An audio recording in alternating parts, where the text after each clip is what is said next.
Hello, Devin. Hello, Lucas. Welcome to my show. I think this is going to be quite an interesting episode because we're going to be talking about vinyl DJing.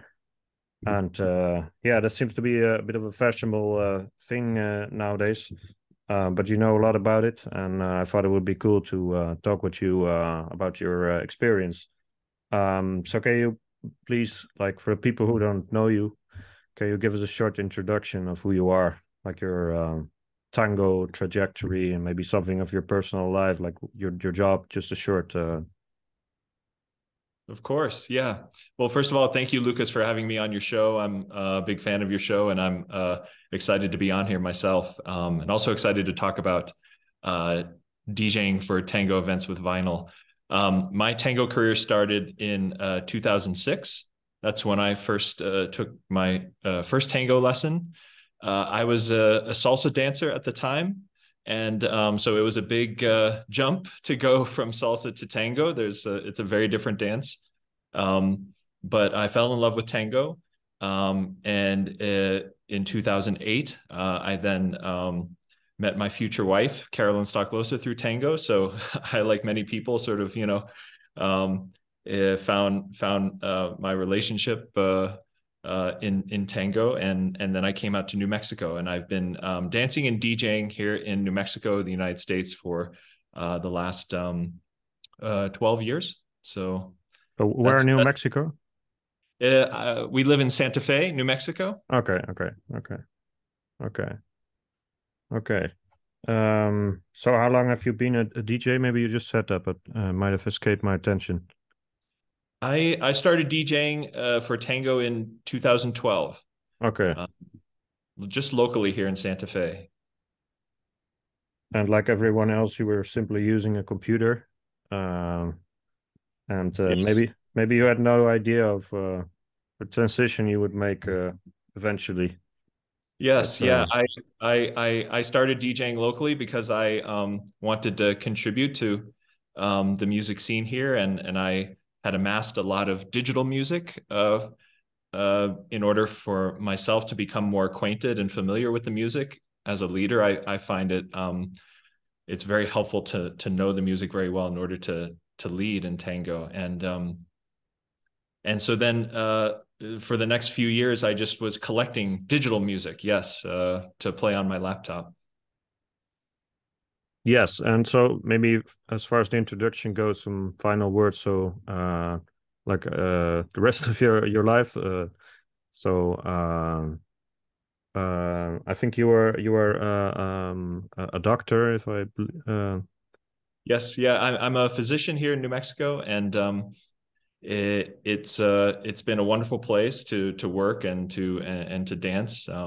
There's a very vibrant tango community here in New Mexico. You can find the full spectrum of tango dancing from milonguero style to salon to nuevo. So it's even though we're very spread out because New Mexico is a very large state, but with a small population. When we get all our dancers together at the same event, it can be really lovely. So are you talking about events in the sense of like a monthly milonga, or are you talking about encuentros or marathons? What do you mean in this case? yes, yeah, the we have marathons, we have festivals, and we have encuentros. So the yearly events that take place here in New Mexico are the full spectrum.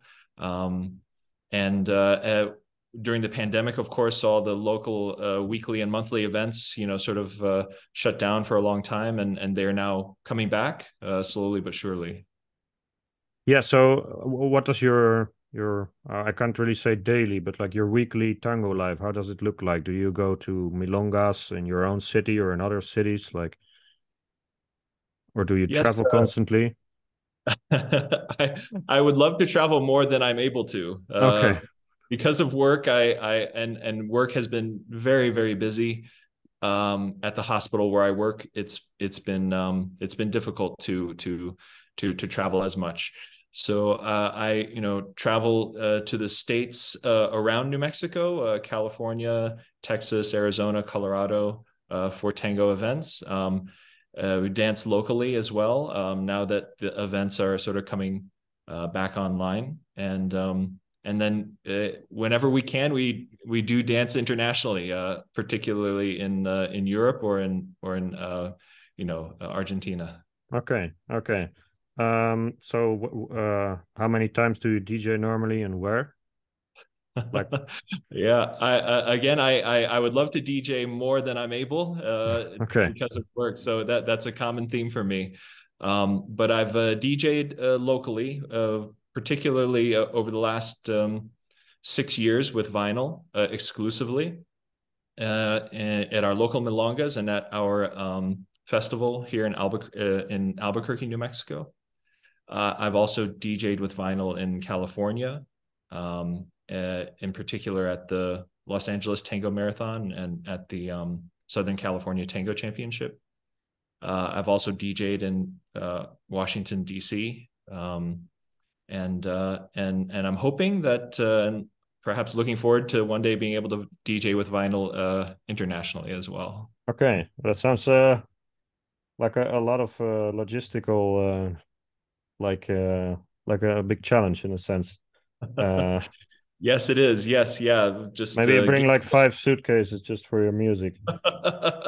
yes, my wife is a great sport. She helps me to transport all the equipment and the records that are required to DJ with vinyl, and I go to the gym in order to build up the muscles to carry all Ah, the oh, that's equipment. cool.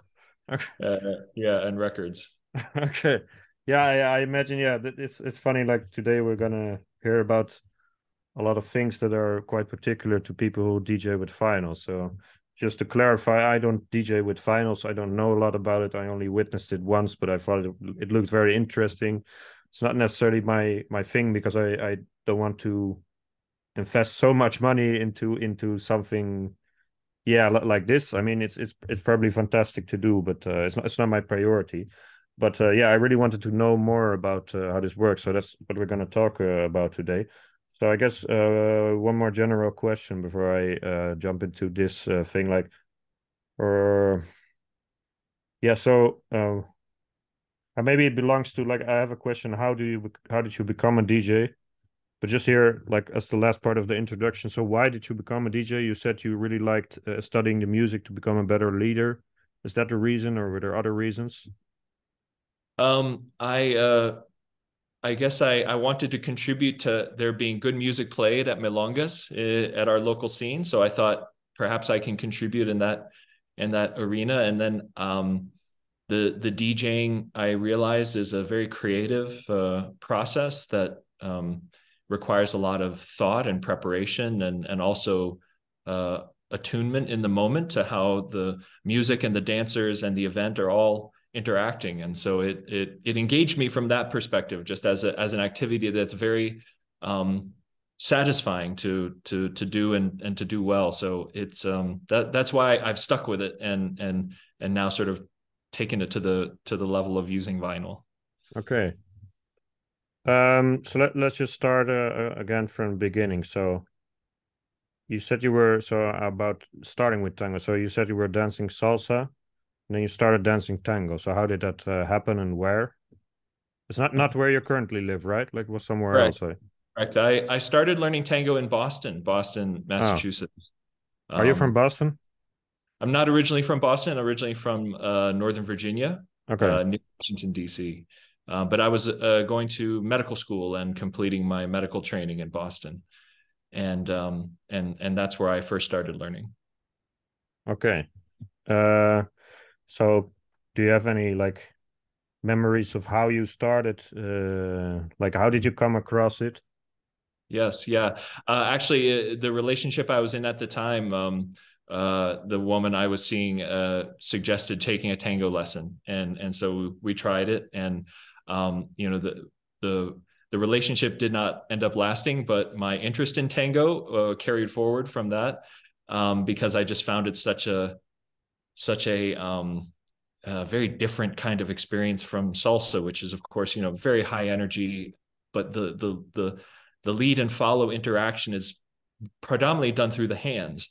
And in tango, when I learned tango, first started learning it, I learned close embrace with Shutzi Lee in Boston, as well as Carlos and Tova Moreno. They were my main teachers, and Fernanda Cajide, and I learned close embrace, and the communication between the leader and the follower, it just was so much more fulfilling and more just complex and satisfying in a sense. So that's why I stuck with tango from that point on.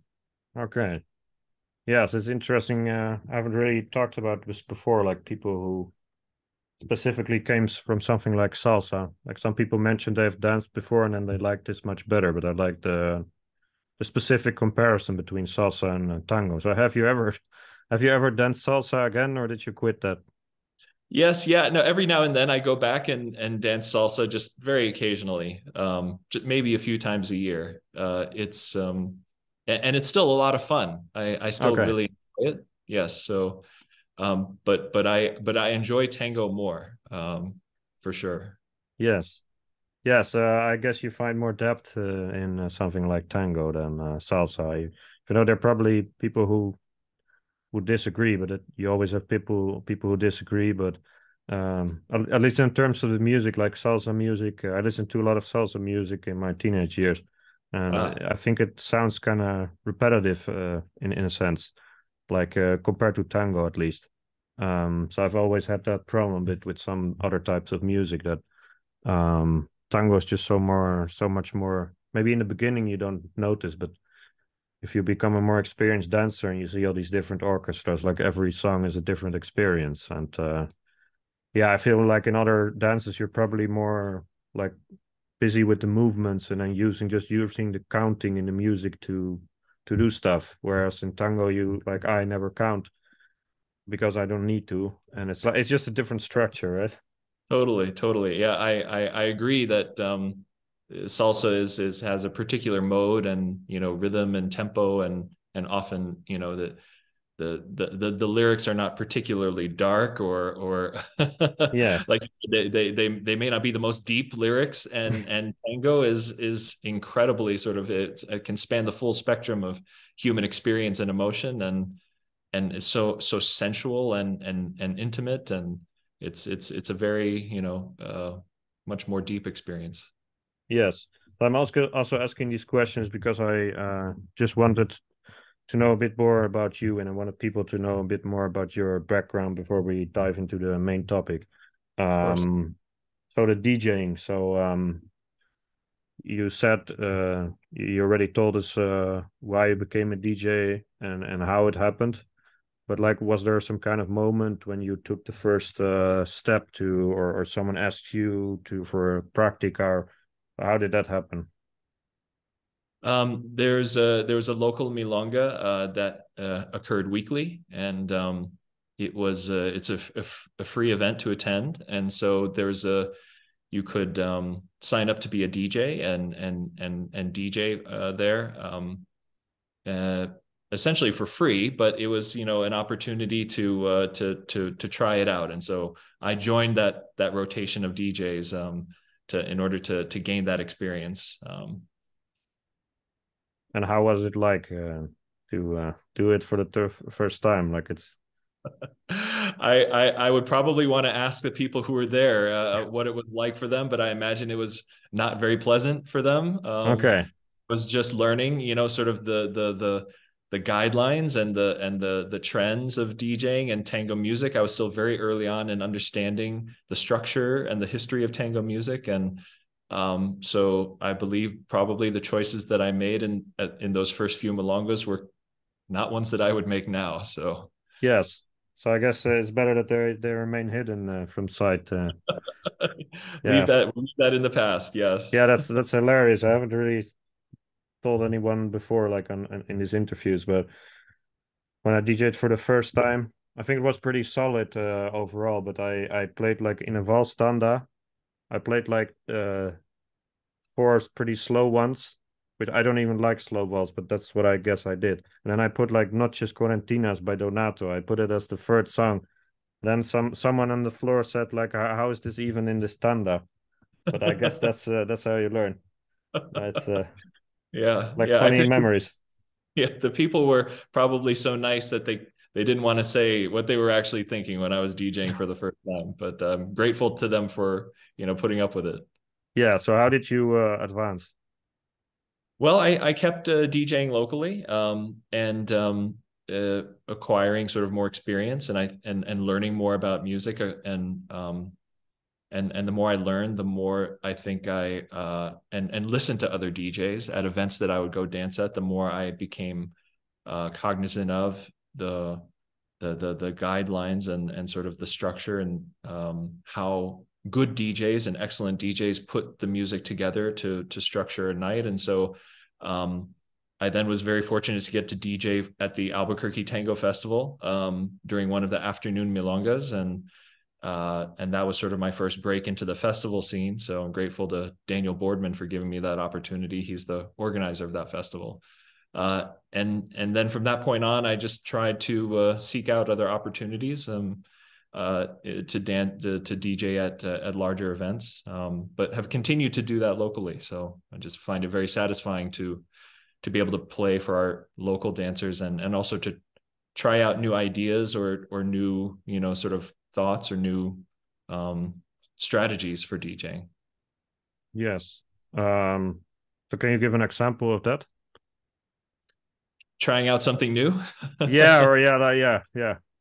um, well, I can say that I've you hear songs when you're listening when I'm listening through music. I'm listening to my records and I hear a song that I've never heard played before, and I think, gosh, is this something that a discerning tango crowd could dance to, or would find pleasing to dance to, or would even fit in an evening of music.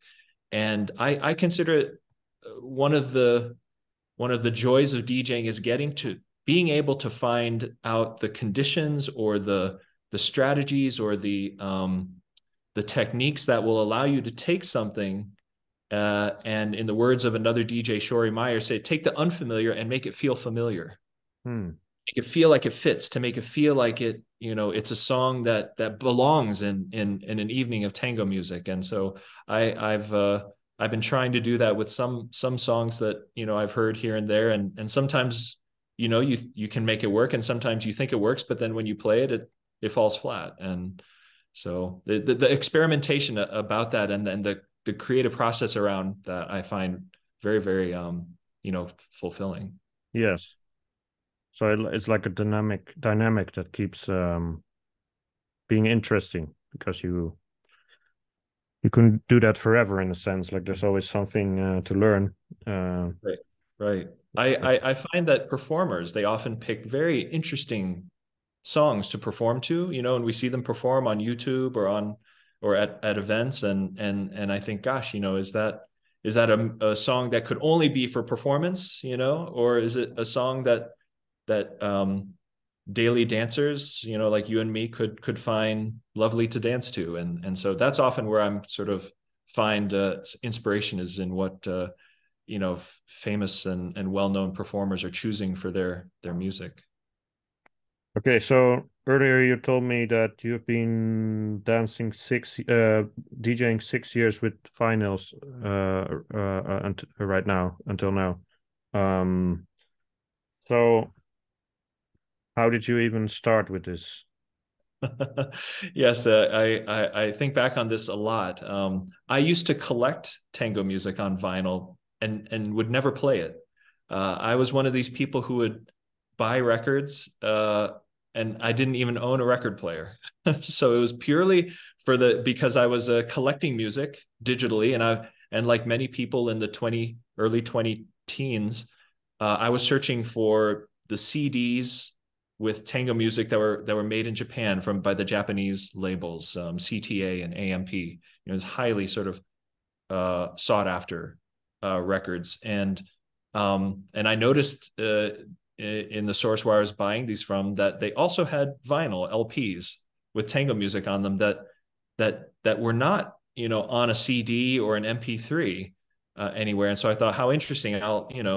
let me just buy these records, just to sort of have them, because I really enjoyed collecting music. I never expected that I would actually play them. But then my friend, Mike Malixi, he's a friend of mine who was living here in New Mexico at the time, and he saw my collection of tango records one time. He said, "Why don't you buy a record player and play them and enjoy them?" And I said, I probably should. And he was the one that motivated me to actually buy the equipment to be able to play records just in my home. And I did that. And he and I listened to these records for the first time together. And there was something about the quality of the music coming off of them.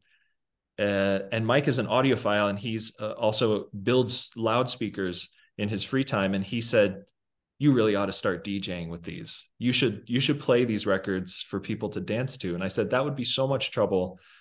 That would be, just I don't think I have, an interest in that." But the more I thought about it, the more I thought, gee, wouldn't that be neat to play tango music from these records? And then I started noticing that there are people out there who are already doing this, established DJs who do DJ with vinyl. And so I studied what they do.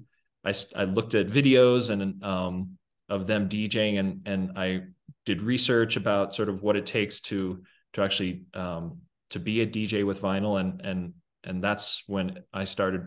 I bought my first two DJ turntables and a mixer, and that's what allowed me to DJ for the first time with vinyl. Yeah. So was there anything about this sound, like you said, that your friend enjoyed the sound a lot, considering that he was an audiophile? But what about you?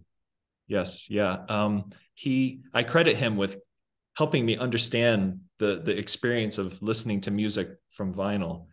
Because I, like many people, I believe at that time, thought that if you're listening to a record, it must be scratchy with lots of hisses and pops and noise, extra noise, and it's an all-around inferior experience. And Mike said, no. A clean, brand new record has zero noise on it, and the equipment used to obtain the music that's contained on a vinyl record. If you have really good equipment and if you have really good speakers, you can have a transformative listening experience, listening to music from vinyl. And so we put on a Pugliese record, and I listened to this music for the first time, and I could hear what he was talking about. We had a really good needle and a really good set of speakers, and I heard Pugliese differently. It just seemed more full. It seemed more three-dimensional.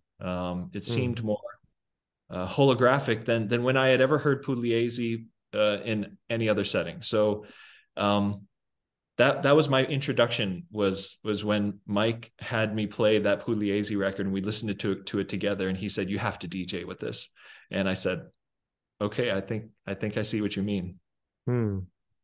Yes. So how did you actually start DJing with it? So you bought the equipment, and then you just told an organizer, like, I have vinyls now, or what happened? Yes, the first time was after I had practiced at home, DJing at home, on my own set of speakers, was my friend David Cohen and I.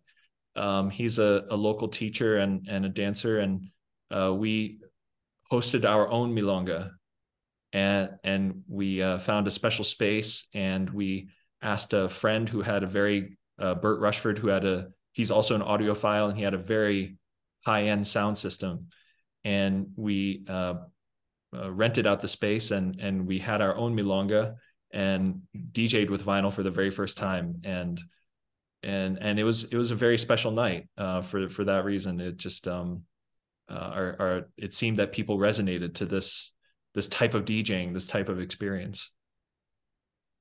And why? Like, is there anything particular they noticed about the audio being different, for example? Yeah, this is the $1 million question for vinyl DJs, I think, right? It's like, is this truly different or not than DJing digital music and such. And I always love to hear what people's responses are to it. And I expect that some people will find no difference or think that it's worse. And some people think that there's something different or special about it. And I think that, and this is something that I read about in terms of I guess the field is called psychoacoustics, the experience, the subjective experience of listening to music, is that we listen with our ears, but we also listen with our eyes and our skin, and what you see and what you feel, in addition to what you hear, contribute to the psychoacoustic experience that you have.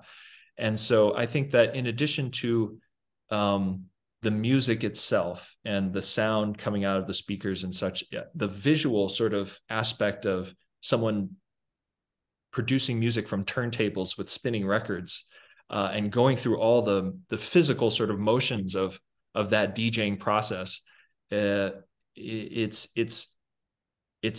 a different kind of experience than someone who is with a laptop at the milonga. And so I think that in addition to the sound and the quality of the sound and the quality of the sound system and the records themselves, I think that the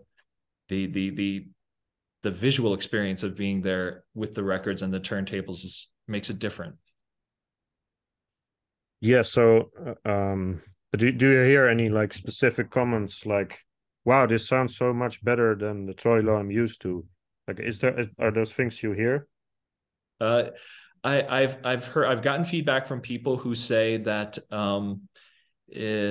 like I was saying earlier, it seems more three-dimensional. That it seems that there's more depth. It seems that there's separation, and you can actually hear instruments and members of the orchestra and in certain sections of the orchestra in different places.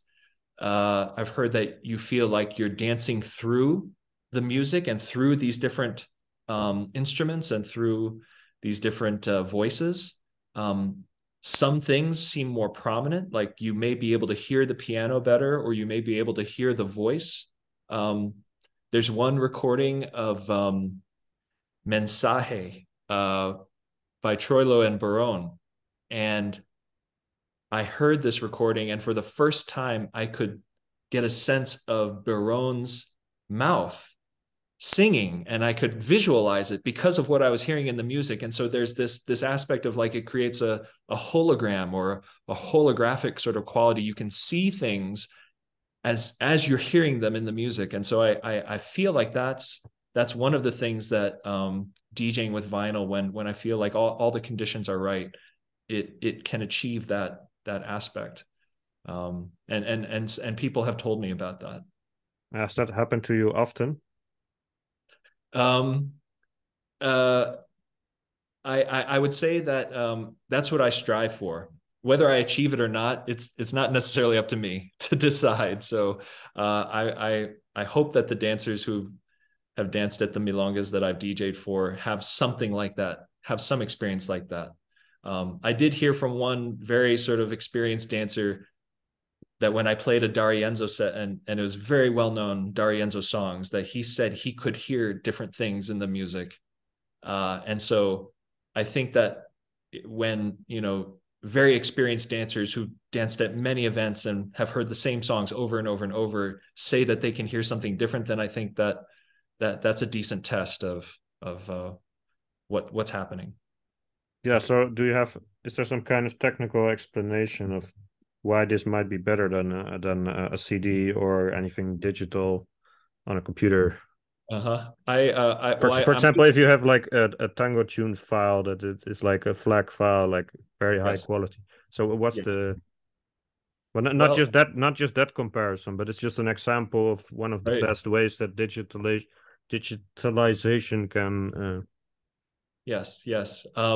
I always hesitate to say anything is better about vinyl. I would say that vinyl is different. It's a different medium than digital files, and the very high quality transfers being produced by Tango Tunes and Tango Time Travel, for instance, are that they're excellent. They're the best that you can get. I would say that the things that make a difference for me when I DJ that I think produce a more high quality experience for the dancers are number one, that the equipment is really has to be sort of, you know, pretty high quality equipment. The needle that is picking up the sort of the grooves of the record needs to be a really good needle. The circuitry that the analog signal is running through, from the turntable to the mixer to the sound system at the event, that all has to be, you know, in really, really good shape and really sort of quality connections. So there's that. I've learned to pay attention to all those different aspects in the chain, from the record to the speaker and to the ear. And now I have noticed when, you know, pieces of that chain are appear weak or not working well, and so that's I think part of it. The records themselves and the transfers themselves, I think, make a huge difference. And the transfers that are being done by Tango Tunes and Tango Time Travel are some of the best transfers available. So I would say that the best music on vinyl and the best music produced digitally in these high resolution digital files is, you know, you're going to have sort of like a very hard time sort of telling those apart, you know, with a discerning ear. But one thing that I think about often is that the records have to be in excellent condition, and I strive to always have like the most high quality records, you know, possible. I only want to bring records that are going to produce like a very, you know, very clean, that do not have extra noise or extra, you know, contamination on them, and that really have good transfers on them. Just like there can be a bad digital transfer, there can be a bad vinyl transfer. So I would say that I always start with high quality records. I aim for having the best equipment possible to use to DJ, and then I think, you know, the transfers that were made from shellac to vinyl, those transfers happened in the 1950s and 60s and 70s and 80s. And when you think about it, those records, the shellac records that all our music come from, those were made in the 1920s and 30s and 40s and 50s. And so the transfer from the shellac to vinyl, if that was happening in the 50s, 60s, 70s, those shellacs were only about 20, 30 years old. But now, if you're taking a shellac record now, that record could be 80 or 90 years old. And so if you're doing a transfer from a record that's 30 years old versus from one that's 90 years old, okay, so there could be a lot of difference in sort of like that. So I've noticed that the transfers from shellac to vinyl that happened in the 60s and 70s are in some senses like from younger records, from younger shellac records, and that can make a difference as well. But so this is a general question. Maybe it's not necessarily about you, but does that happen too? Like, are there people digitalizing music from vinyls and selling it, or like? Yes, they are. Yeah. But do you think like there's a big like missing factor in that sense? Like, I think ideally, if you have a pristine shellac record and you transfer directly from that to digital, I think that is going to be as faithful a reproduction of that shellac record, what's on that shellac record. If you use very high quality equipment, which I know, you know, certain groups do that we've already mentioned. Yeah. If you transfer to vinyl is a different medium, and vinyl as a medium for sound recording and sound reproduction has some inherent limitations that are well known, and every time you see a comparison between CD and MP, you know, high resolution MP3 and vinyl in terms of the type of information that can be stored on them and such, you always hear about the inherent drawbacks of vinyl. For instance, like you can't have really, really deep bass as well on vinyl. The very high frequencies, may not be sort of reproducible as much. And so, but you may hear the mid-range frequencies from vinyl, perhaps in a more sort of emphasized way, and that can sound more pleasing to the human ear, to have very warm, rich mid-range frequencies. And so the vinyl as a medium is very different, and it creates its own sort of has its own sort of effect on the music. But are there like do you personally have records at home where you feel like this track sounds so much better, or like we should actually put this on computers so that actually everyone can play this with laptops? Is there like I'm just being this novice here with these silly Of questions, course. but No, they're not. I've thought about this. Yes, I believe I have records that what I can play off of them is better than any digital copy that I've heard. And for instance, there's and I've played this for people. Fulvio Salamanca has this song, El Ultimo Cafe, a well-known song. Others have done it as well. And the digital copies that are available, I just find they're quite sort of limited in terms of their quality.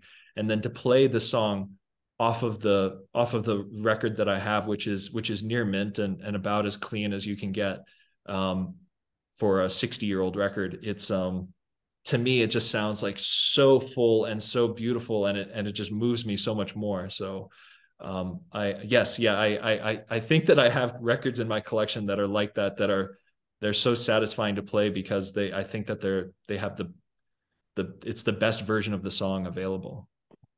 okay, coming back to what you said about you try to have all these elements that you need for reproducing your vinyls, like to have the best needle and etc.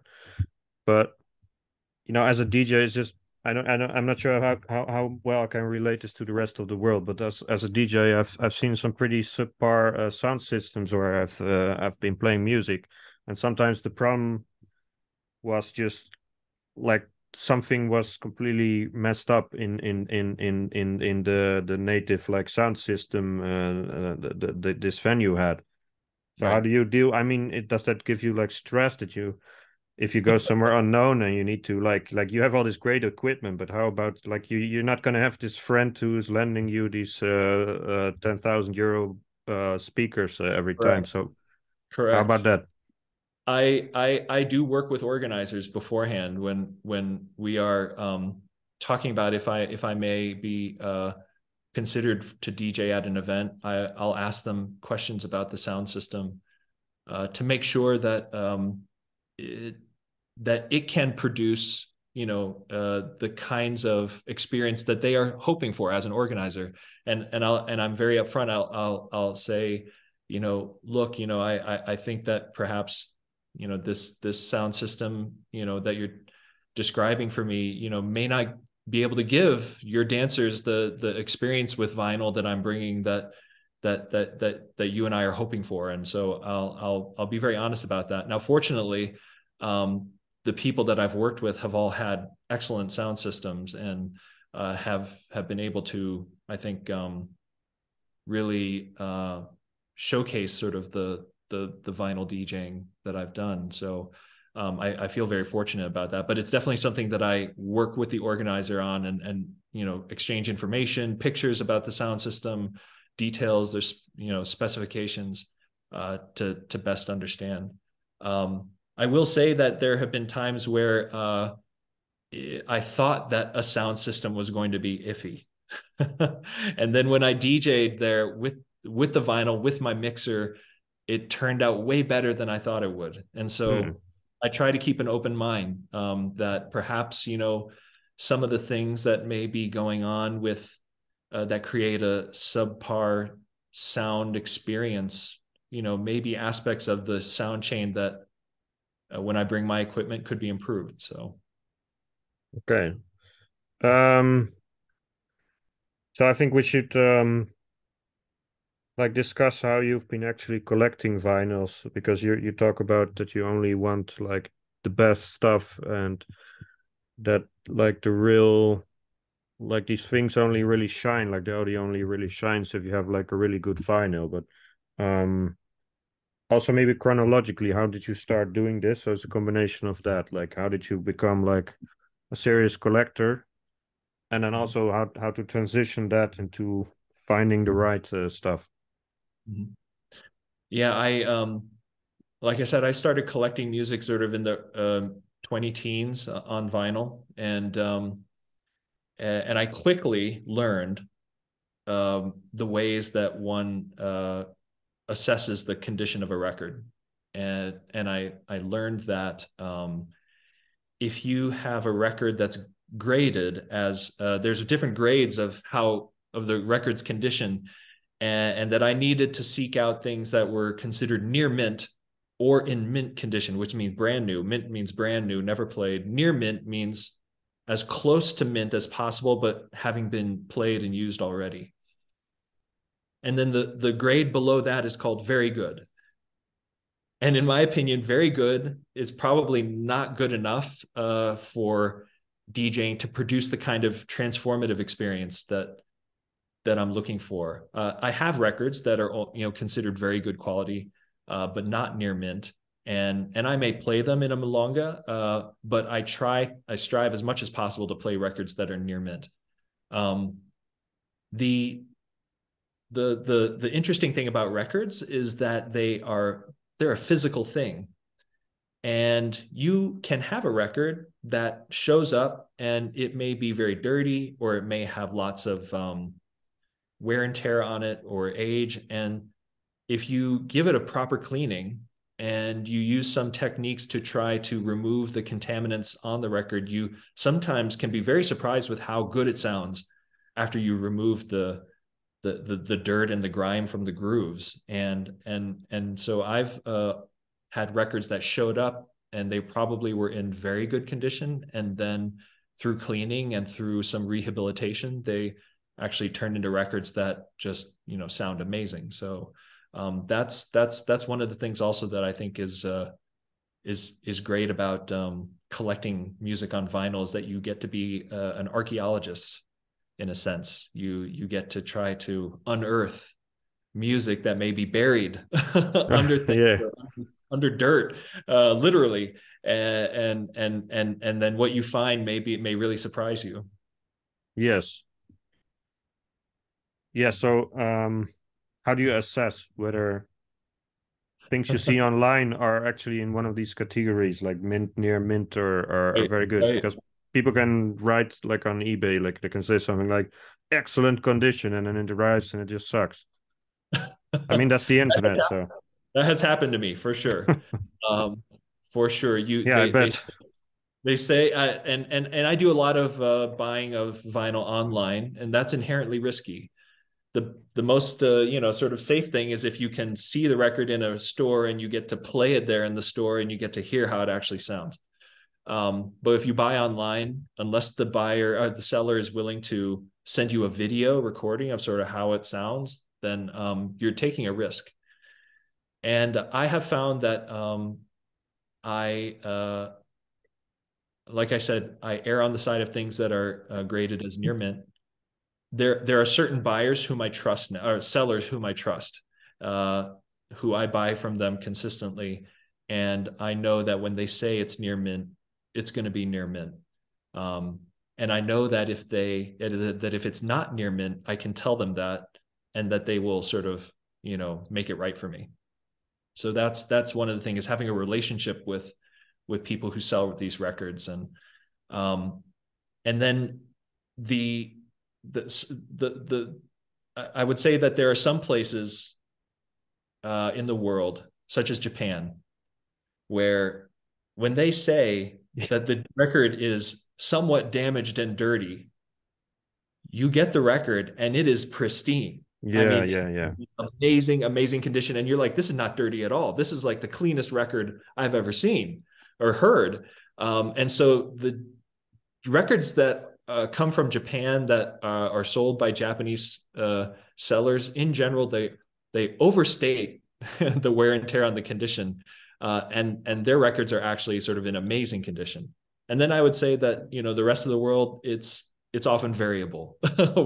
You're generally not going to have that kind of experience. People are either going to rate it accurately, or they're maybe going to overestimate how good the record is. And then you show up and you're like, I don't think this was quite as good as they said it was.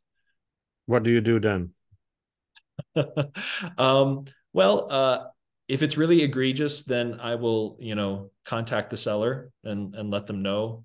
So for instance, like if there's a massive scratch on the record that makes the songs affected by the scratch unplayable, that's a clear sort of problem, and I'll contact them, and they usually let me know that, well, maybe I can find another copy for you, or, you know, give you a discount on it. So that's usually what happens. If it's something that sort of is, you know, not too egregious, then I may just, you know, be a little cautious about buying from that seller again. Yeah. You know? So, Or yeah. ask more questions next time. Yeah. Yes. So can you tell me who are these sellers?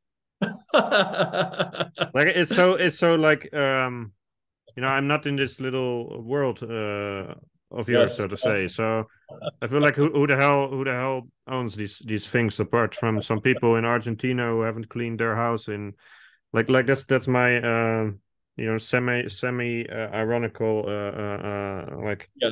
idea, but and the Japanese. I mean, that's a Yes, whole different category of secondhand goods. But it is. so can you let us know, like the people who don't know anything about buying vinyl? So what do you do? Well, in a sense, one has to be careful, right, about telling the world where you find your best Okay. records. Yes, I'm sorry. Yeah. What? So, but I will say that there are record stores in they're in Argentina that are very famous, that are well known, that they sell online, and I buy from them online, and I'm very happy with their products. So one is called Chris Records. One is called Cactus Records. One is called Eureka Records. So, you know, shout out to these record stores who really are very professional, who do a great job of grading records accurately, and they have a very, you know, wide selection of things available. So I you know, I buy a lot from these places online, through the website discogs.com. Uh, Mm. so if one is willing to pay for the shipping, the shipping is usually the thing that is sort of like gives people pause, because that can be sometimes more than the cost of the record itself. So shipping is, you know, if you buy in bulk, then the shipping is less. And if you have someone who can go to Argentina or BA for you and pick these up and then bring them back in their suitcase, And it's then quite muscular then. right, who's they, you know, they're very willing to sort of put up with the weight of the records. And Barry Thompson was someone who did that for me, so I'm grateful to her. She brought back a bunch of records from Buenos Aires for me.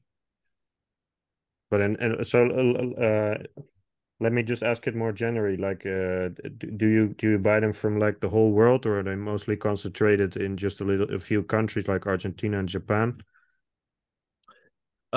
Yeah, so the bulk of the records are available from Argentina. That's 90% of them. Oh, Uh, really? Oh, 90%. Oh, okay. yeah, Oh, yeah. I mean, of what's available, if you're looking for Troilo, Pugliese, DeSarli, D'Arienzo, the, the vast majority of the records that are available are being sold in Buenos Aires or from Argentina.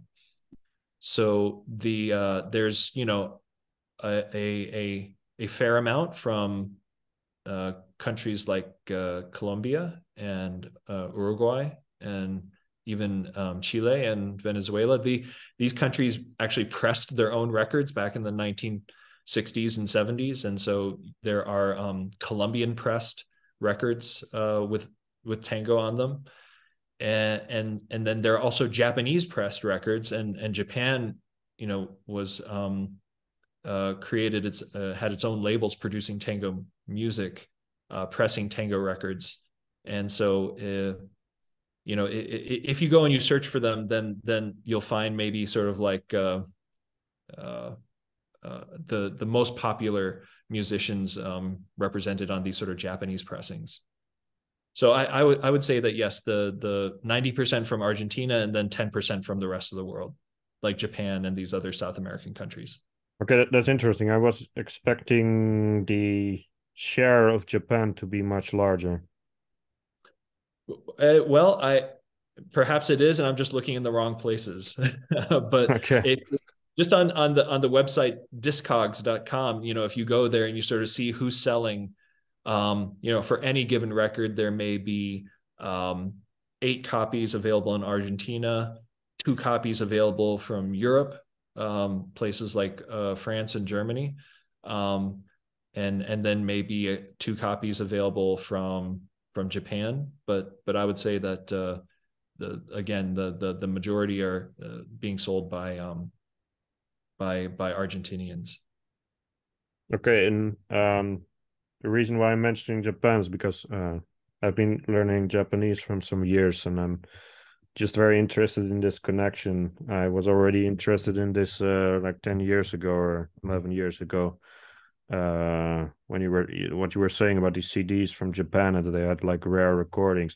Maybe like it might be just a coincidence, but do you notice that like these Japanese vinyls that they are like older, more rare music, like from the 20s, late 20s, early 30s? Is that maybe something like, is that Actually, I think that yes, the Japanese records from like CTA and AMP, they have a lot of things that are not available anywhere else on them. So quite rare recordings, and oftentimes they're the best available. You simply can't find a transfer of these songs.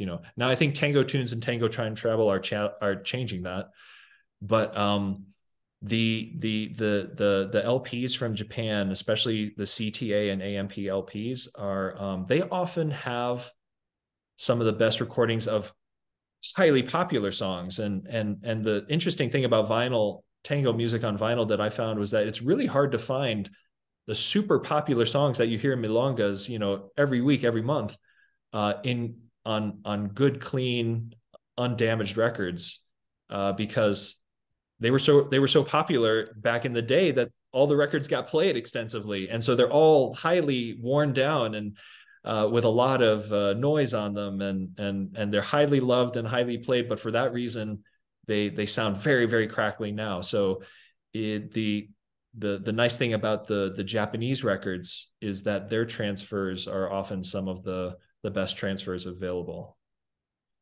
Yes, but so does that mean that what was it hard for you to build up like the standard repertoire of tango DJing through vinyls? Like it's the other way around. Like normally it would be the easiest maybe to get on CD, or at least 10 years ago.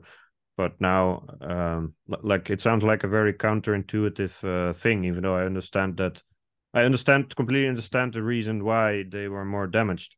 But still, Yes. it sounds like it's like the entry barrier to DJing with vinyls, like DJing for people, not just being a collector who likes listening to Salamanca, but like really playing like all the important stuff. That's actually a really, really big challenge. Yes. Yeah. You're absolutely right that it's hard to collect even the records to play your popular songs in good quality. So not just hard to find the rare songs, but hard to find the popular songs too.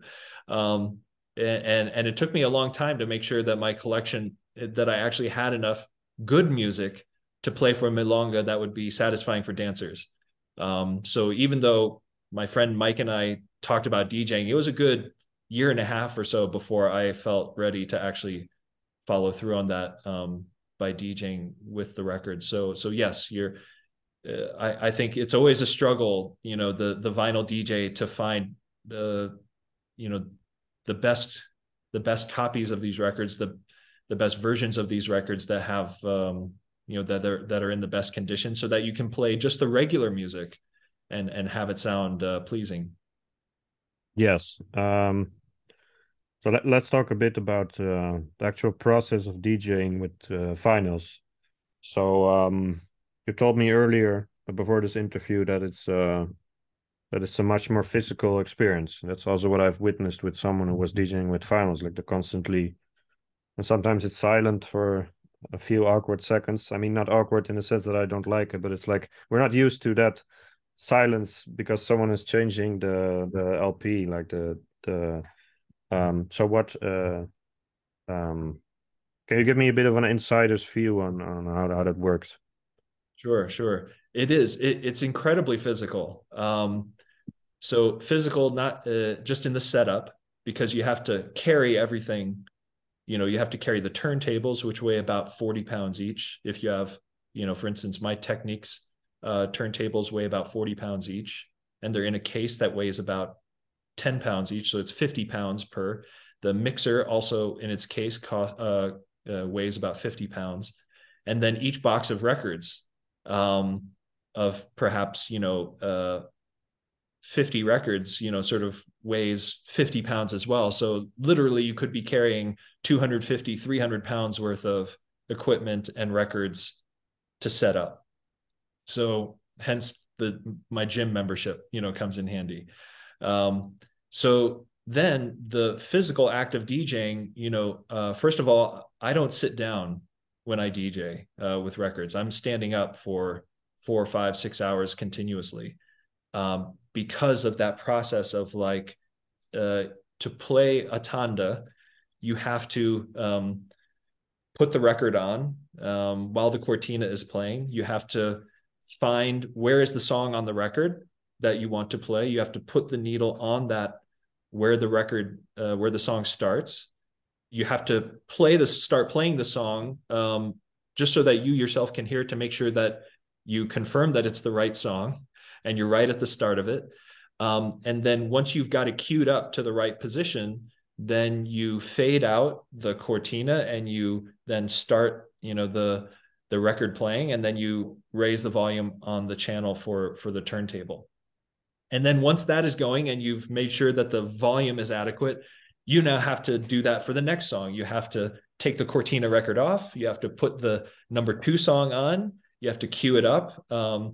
And the whole time that you're doing that, you're trying to listen also to make sure that, the song that's playing is still doing what it's supposed to and not having any problems. And so it is a constant sort of, your attention is going from one place to another, ping-ponging all over the place to make sure that, just a regular tanda can be played. And then as soon as you've, got song number 2 playing, you have to get song number 3 ready. You have to take song number 1 off and put it in its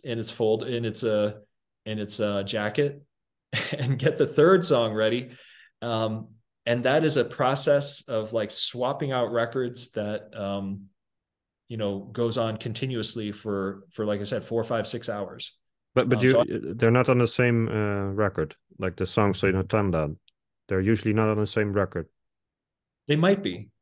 So and that's, as a DJ, what I try to do is I try to put together tandas that have the minimum number of sort of record changes that's possible. Now, I never let that limit sort of what I will play. I mean, I won't say, okay, I'm going to play a song I don't think would be good, but I'll play it just because it's on the same record. No, I'll never make that decision. But I'll try to find songs and put together songs in a way that allows me to say, if there's 2 songs on the record that to play for the tanda, then I don't have to, be swapping out as many records. It makes my job a little bit easier. And so yes, that is part of the process, is trying to be strategic about one's DJing so that you don't have to make so many record changes. Okay, so what else are you doing? So you're pretty much constantly switching records and making sure you have. How do you organize that beforehand? Do you put your vinyls in a certain order in a box? Yes, yeah. A whole It lot more. sounds like you're following a plan of some kind. I have to be way more prepared to DJ with vinyl than say with my laptop. It's possible to not put anything together, to not think about it, and to just simply show up at a milonga with your laptop and and just based purely on sort of like how you're feeling and what the crowd is sort of giving you in terms of response, you can just play anything that's available on your laptop. That is not the case for vinyl.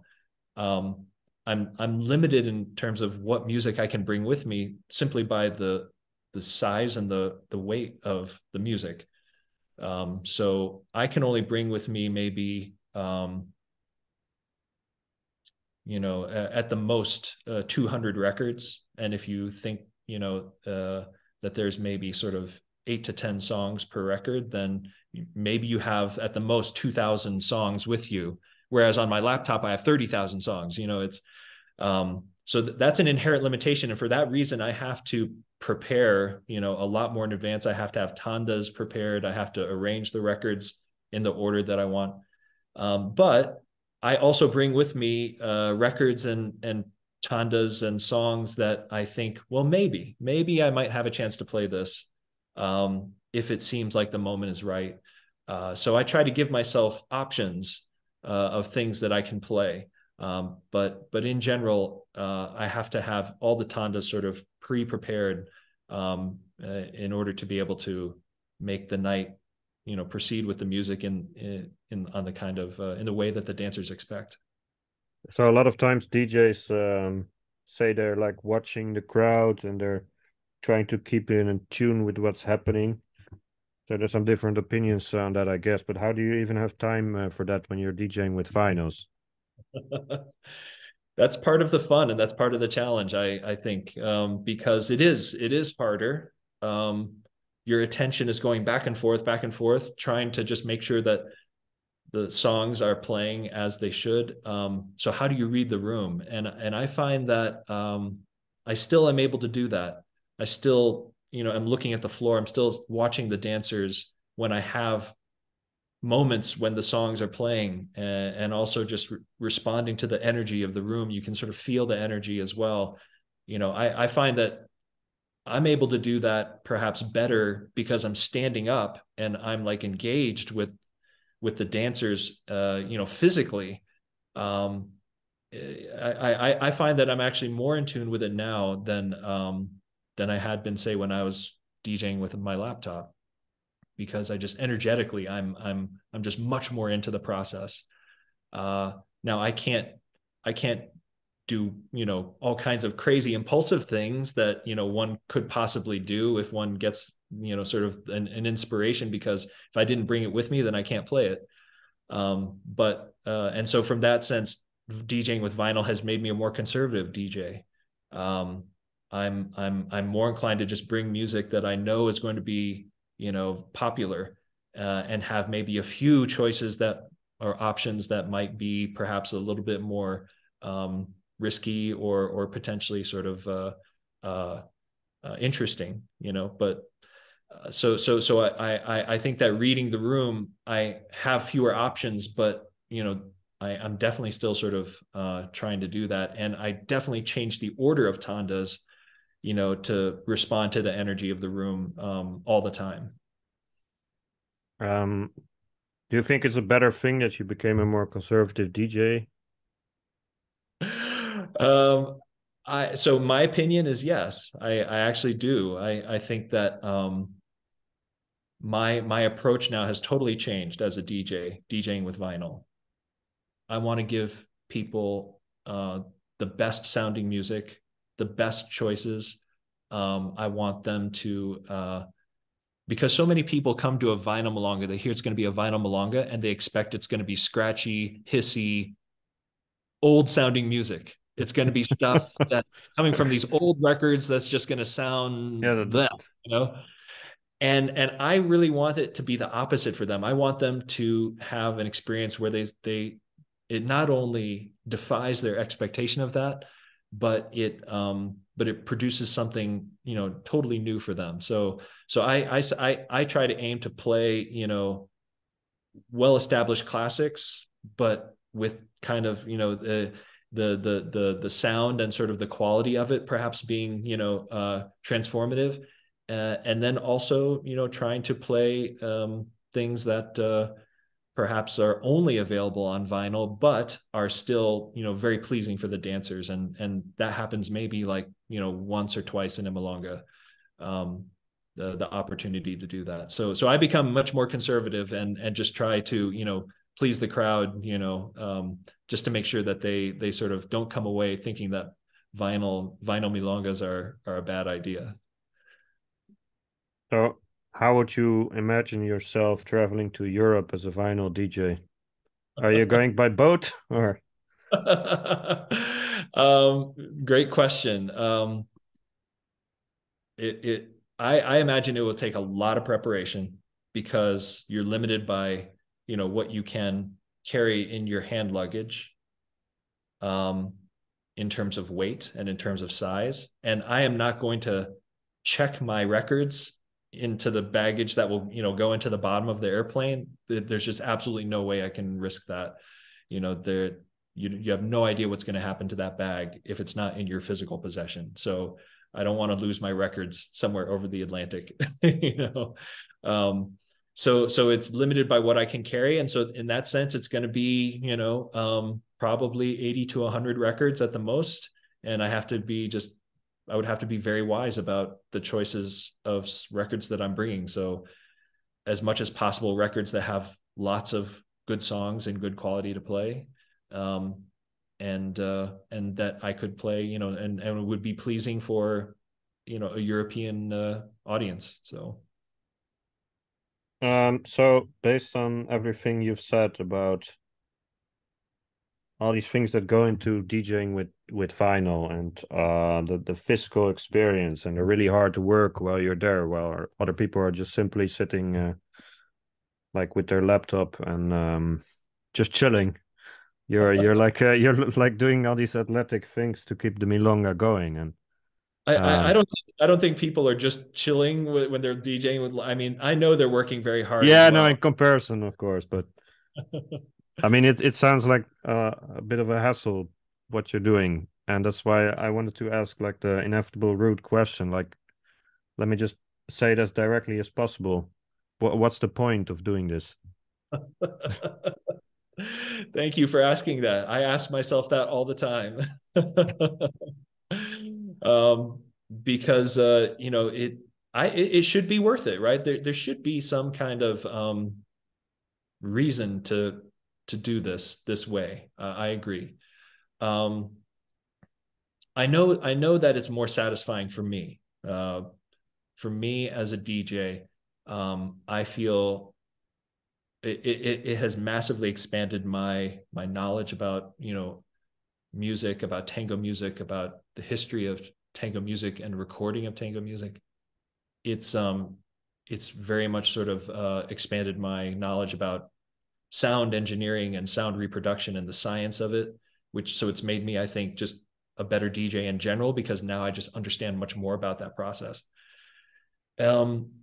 So for me, it's definitely worth it, despite the additional sort of effort that's required.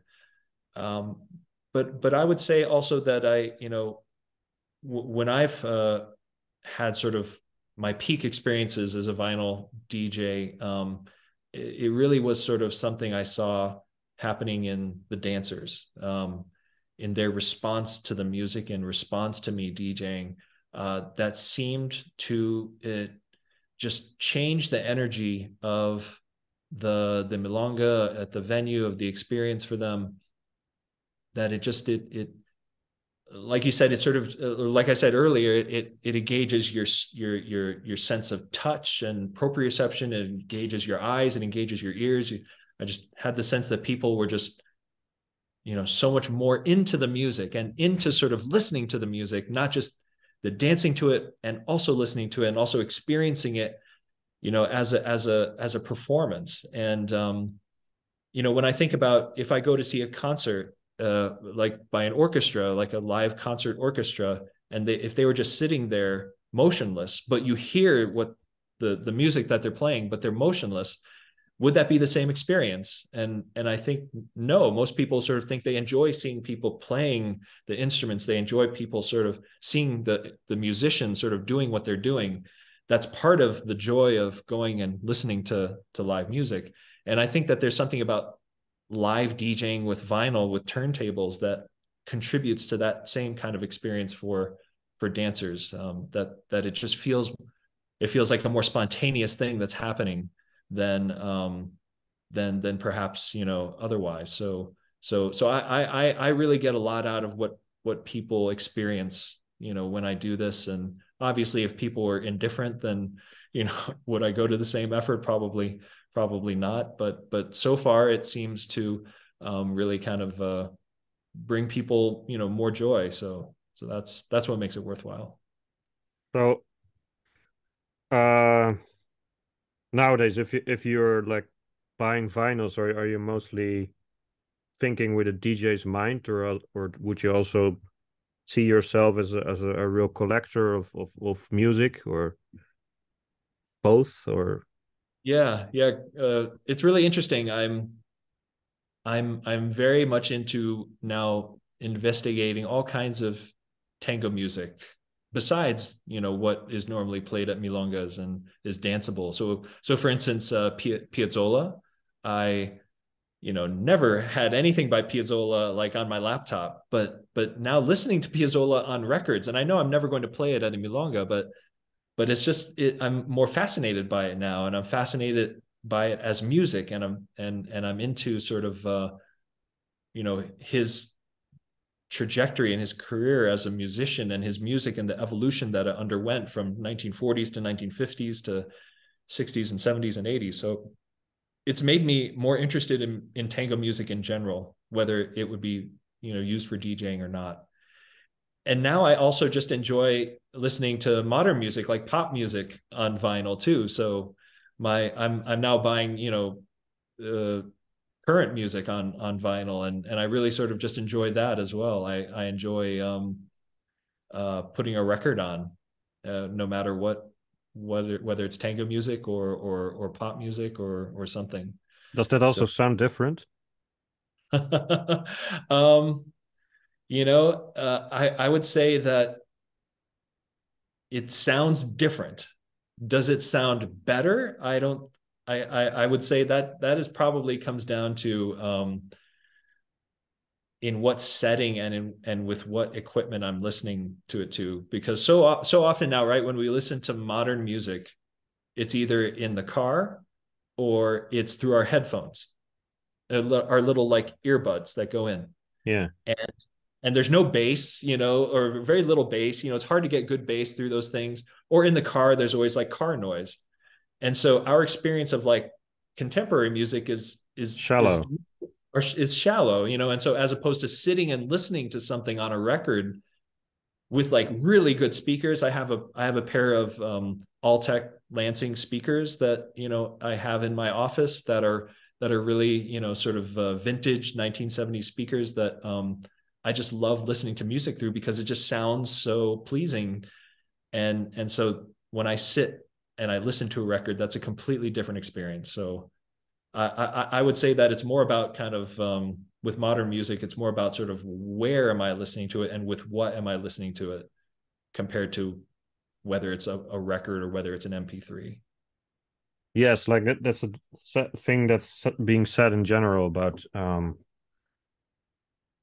if you're playing music from something like that, it's like you say, it's a much more physical experience, and it takes more effort to actually listen to a song. And maybe in that sense, you would skip to the next song less easily. You would be more like constant, like more like effort, like Yes.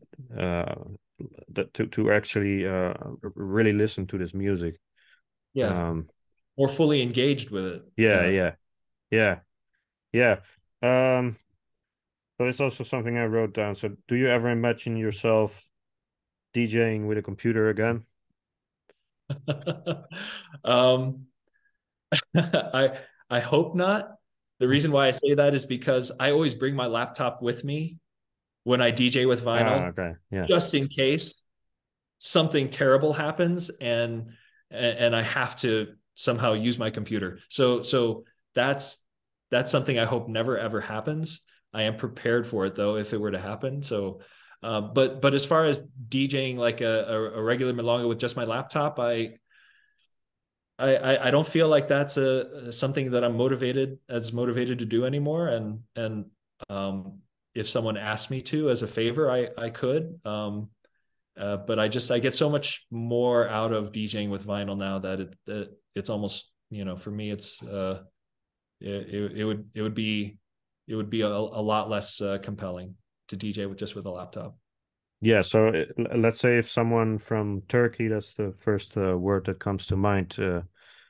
If you check your Facebook after this interview and you get an invitation from Turkey to come DJ, and you can't really take all your stuff, so